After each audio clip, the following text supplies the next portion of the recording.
Саламатсыздарбы, Каракөл шаарынын тургундары жана ошондой эле Тараза ТВ каналынын көрүүчүлөрү. Бүгүн 20 март биз Тараза ТВ жамааты жалпы Каракөл шаарынын тургундарын субботникке чакыруу менен бирге ушундай иш-чара өткөрүп жаткан учурубуз.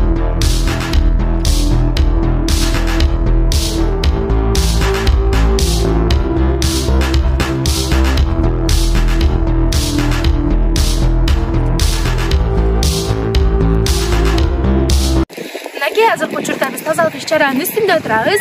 Келиңиздер, бир жумада бир болбосо дагы 2 жумада бир көчөбүздү жана Каракөл шаарыбызды тазалап турайлы. Бул жерде деген биздин жаш балдарыбыз ойнойт, ошолорду дагы ойлойлу жана башка жактан келген тургундарыбызга дагы Каракөлдү көрүп өздөрүнө ыңгайсыз болбосун.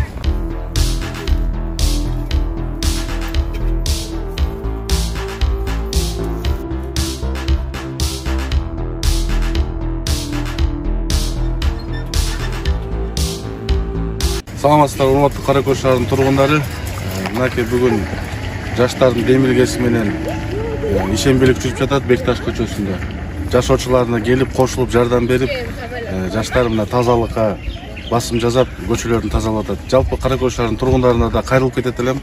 Ушул жаштардын идеясын колдоп, барыңыздар, чыгыңыздар, көпчүлүк менен Каракөл шаары тазаланып алсын. Ушундай иш-чараларда көп улансын. Уюштуруучуларга терең ыраазычылык билдиребиз. Ушундай дуктан тайбай, алга карай көп жумуштарды багынтып бергиле. Чоң рахмат.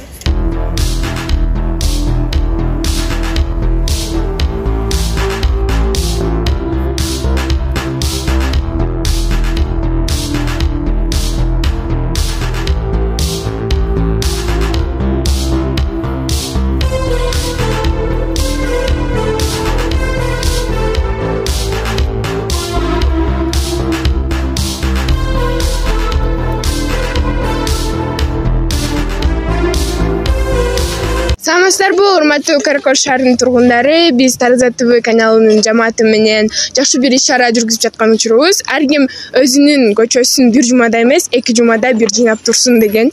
Албетте сиздер чогулуп көчөбүздү жыйнайбыз деп бизге кайрылсаңыздар, биз Тараза ТВ каналынын мүчөлөрү биргеликте барып сиздерге жардам бергенге даярбыз.